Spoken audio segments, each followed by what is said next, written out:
Hey everybody, it's Master Gallengeist here, bringing you my review for Captain America Iron Man issue 5.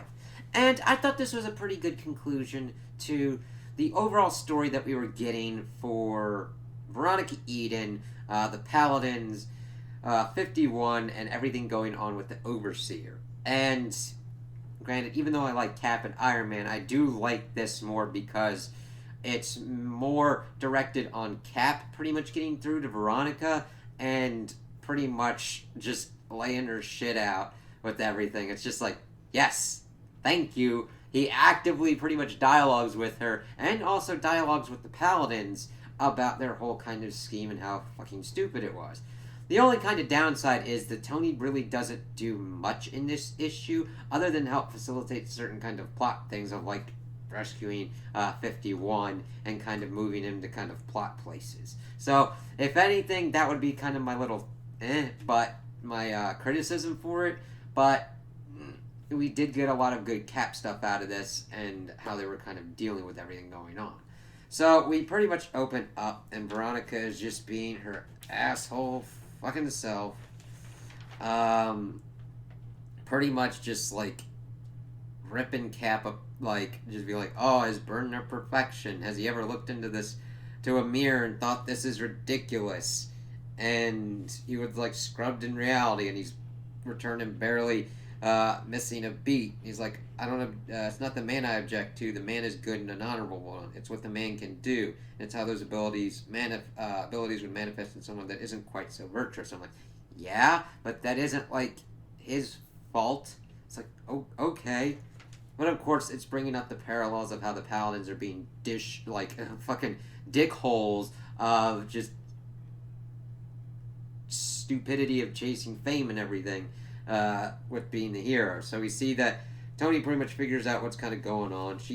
Veronica's, of course, trying to figure out if Tony's virtuous, that his arrogance and the arrogance of other super-powered friends have, like, blighted the world and everything. It's like, sweet Jesus, she is so self-righteous. Now, I understand wanting to try and help and save the world, but it's like, let's kill all the superheroes and supervillains. Alrighty then, but in order to do that, you need to pretty much make yourself that, and in the end, you would also have to kill yourself for that. Are you gonna do that? I don't know. She's just such a pompous, arrogant asshole that I don't think she would. And she brings up, like, the rest of us are never going to step up if you and your lot ensure that we never have to. It's like, but that's never whenever you see it, and granted, there are some people who be like, those people do it for, but there'll be other people that'll be inspired and go up and try and help people. Look at all the people that, like, Cap and Iron Man have inspired. But we see him kind of blasting through, and, of course, Steve's like, understand what's going on. I'm here with Veronica. He's trying to tell Tony about it. He's like, yeah, I figured it out. They're going to try and kill 51. And he's, like, on it. And we think that Tony's going to blast into the apartment, but it's the Myrmidons that were sent to kill 51. And they're like, hey, they're going to kind of, like, fix this scenario for us. But then Tony's like, don't mind me. And the Paladins are like, shit. But he's able to get 51 with, like, little to no problem whatsoever, and is like talking to Steve and everything. He's like, he says he made modifications to the armor. You can like muck around with the helicarrier and shut down its automatic defenses. And Steve's like, you can understand him now? I was like, yeah, I can. What the fuck? Oh, by the way, I do like their preview thing. It's like, hey, Captain America 0. Definitely looking forward to that one. It's like, and that's beautiful right there.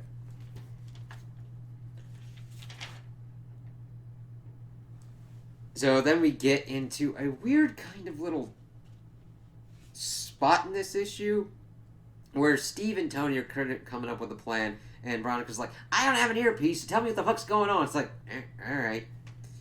And Steve's just kind of getting like a little bit perturbed about the Myrmidons being like, are there no ends to these things?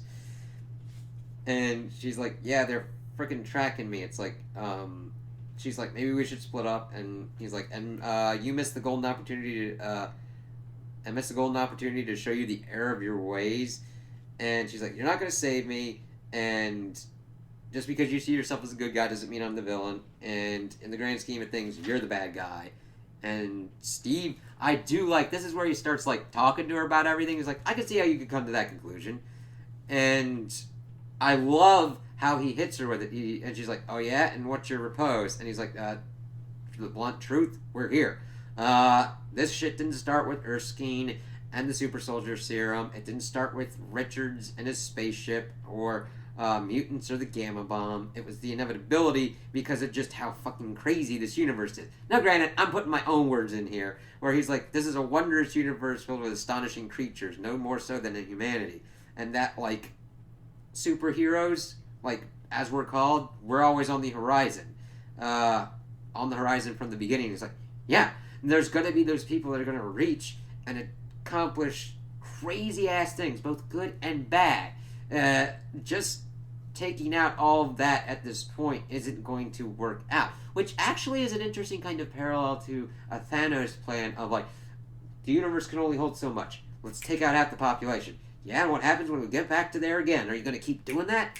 I mean, he was kind of fucked up after 2 snaps, like, But that's an interesting parallel of like, the problem isn't that we develop these superpowers, it's how these powers are utilized and everything. And you can't just like do that away by killing people, because you got to become essentially like a god to kind of stop that. And she's like, "You need to be controlled." And it's like, anyone who controls us could use us. And she's like, "What? You don't even bother?" But Cap still has an answer for that. It's like, we need to control ourselves and try and do better and use our powers responsibly. She, of course, is like naive, and you think that's all it's going to take. And then, of course, she's like taking out a Myrmidon with her pretty much cobbled together, all different kind of Spidey villain suit. And he's like bringing up like, what happened when you were taught to kill? How'd you feel? Powerful, excited? Were you terrified at that realization? That's what this, or at least what it should be. This kind of power brings it a duty to wield it only when necessary and only in the defense of the innocent. And then, of course, Tony's like, coming in hot. And it's like, you know what? He completely and soundly, like, kicked her ass with all of her stuff. Now, granted, I understand what they were trying to do of seeing her point of view, but granted, it was just so fucking onerous to kind of get to that point, to where you could get to this good point of that counterpoint. So it did help to kind of help Steve's whole kind of response to her line of thinking to shut it down and be like, yeah, it's not the best solution, and I don't know everything. I don't know how to implement it and everything, because we see that throughout everything going on here of like the 50 States Initiative, everything kind of doing a nice kind of understanding of a thought of like the Superhero Registration Act and all that. It's like, yeah, we've got issues with people with superpowers, but that doesn't mean we just go and do the extreme of like killing everybody like that. Then the Overseer's just kind of being a kind of dillhole and being like, I'm the new tech. And we see that, yes, Tony's like, yeah, Ultron would eat you alive. Tony's objective is to move 51 to certain places and be a sassy motherfucker. That's pretty much it in this issue. And then the Overseer's like, you're a fucker or whatnot. So then they pretty much just be like, hey, 51, you just have a chat. And the Overseer's like, you stay the fuck away from me. He's like, Veronica, I'll make you queen. And she's like, I'm already queen, bitch. And then 51 kind of goes in, and he's like, he's killing your god, save me. And it's like, if he's killing a god, he's the god now, bitch. And then the Myrmidons are like coming up, and he's like, why'd they stop moving? And Myrmidons, you are released. So then it goes back to pretty much that 51 can now communicate with them through the Overseer. And then the fucking Paladins are like, we're not the bad guys here. It's like, I thought you fuckers were just left in your fucking apartment. Like, how they... Okay, how the fuck did they get here? Like, honestly, I'm like, granted, we did need this kind of showdown, but we needed kind of more of a transition rather than they were over there and now they're just over here. It's like, okay.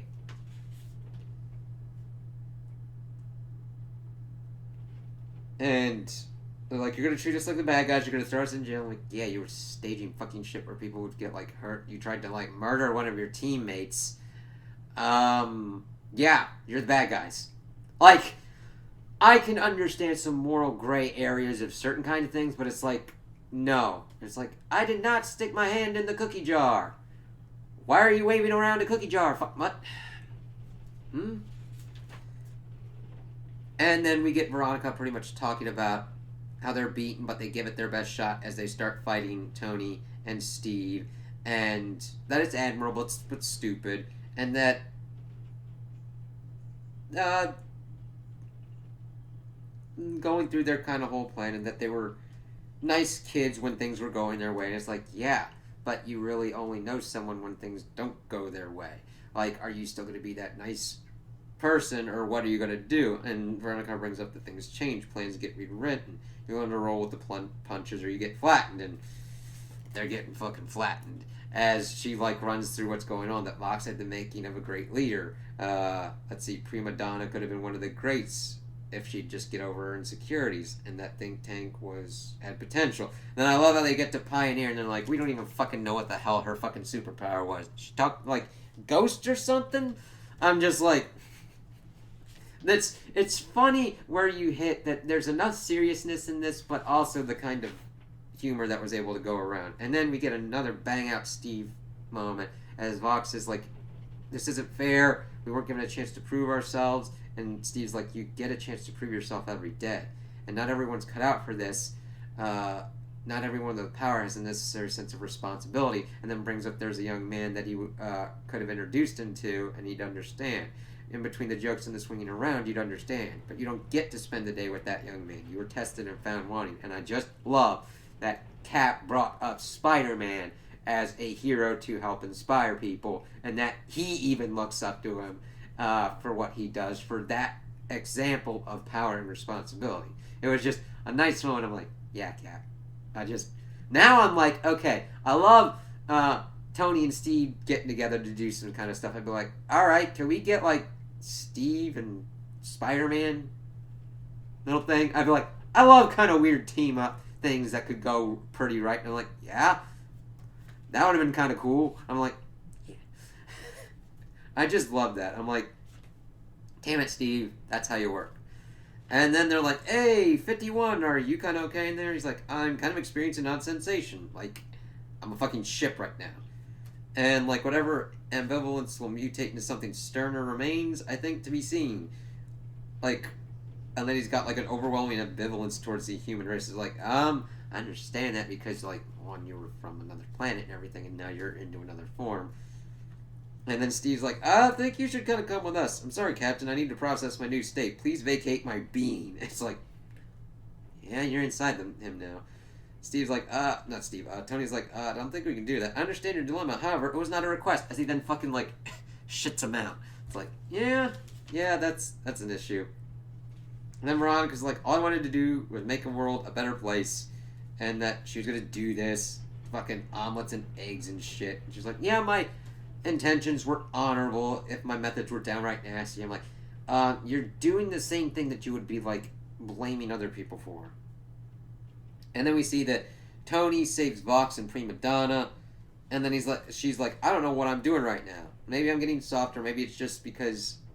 Maybe it just doesn't make sense that the best of them should have to die if the rest of them are still walking around. And that Steve would be like the symbol that he was meant to be and teach them to be better if he can just get that smug smile off his face as she saves him. And it's like, yeah, he got through to her. I'm like, that's at least worth it to show that. I mean, I do think they were a little overbearing on her being a complete asshole, but it is enough to show the kind of character change of when push came to shove, she could have let him die.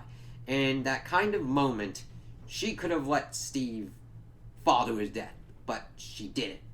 And she recognizes and acknowledges what he is and what example he can provide to other heroes. It's like, okay. And the only way we really get that kind of power through is like, yes, she has been an obnoxious asshole for like 4 issues, and I could almost argue an entirety of the 5th, but she made that little step. And if you could get that little step to make a little bit more kind of walking, we could kind of see where we go. So then we see that Steve shows up to Tony's apartment, bringing some coffee and everything. Not solving problems over a cup of joe, but like talk about him. And he's like, yeah, the fascist version of me thought he had all the answers, and that he's determined not to be that presumptuous. Then just pretty much getting any kind of word on like the helicarrier or Veronica. That helicarrier's pretty much like disappeared, so that's gonna be a fucking issue. That's kind of walking around. let's see, Veronica's disappeared as well, and that though her allies were taken down and her enemies closing in, she's like alone.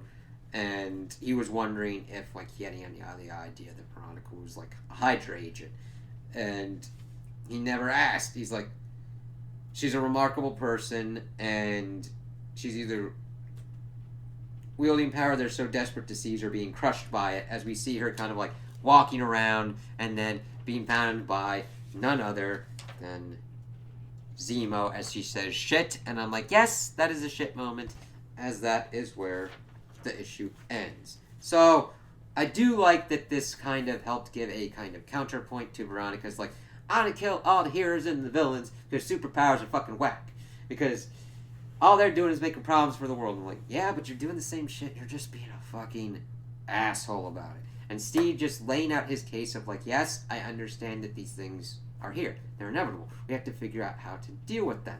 And if we control it, if somebody decides to control all the superpower people, then they're going to use them for whatever ends. And then you still got that problem.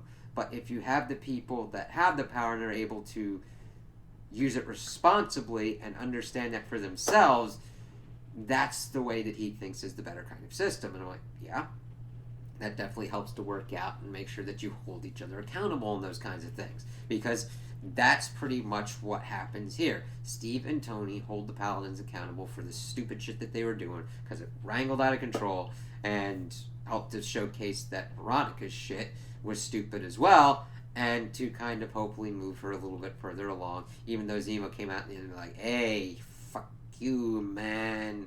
And then she's like, hey, shit. So we'll kind of have to see how that kind of works out. There is potential within Veronica. Hopefully they don't just be like, hey, she just keeps utilizing other kind of villains' things. Give her something else, please God. I was very kind of disappointed that it's like, hey, she's just utilizing fucking Spider-Man shit. And I'm like Spider-Man's villain shit. And I'm like, alright. Yeah. Okay, that works.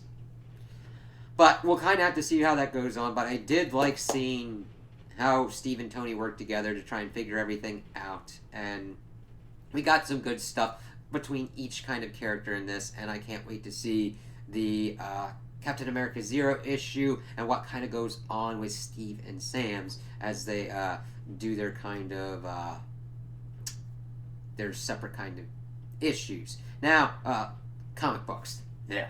So what I would do is I'm probably going to get one of each first to kind of see which one I'm kind of more inclined to. There also could be a possibility that one of the ones that I pop up with that I'm reviewing might not jive with me. So there could be the potentiality that I would do both of those Captain ones, depending upon which one kind of like hits me the most. I do think each has a really kind of cool thing where Sam's doing more of the kind of world stuff and kind of exploring, while Steve is in America and trying to kind of like explore his own kind of stuff. There is potential in both of them. I'll just kind of have to see which one kind of grabs me the most. Yeah. So those are my opinions on the issue. Tell me what you guys think in the comments below. If you liked it, if you didn't like it, if you agree with me, if you disagree with me. Also, like and subscribe, and I hope you have a good day.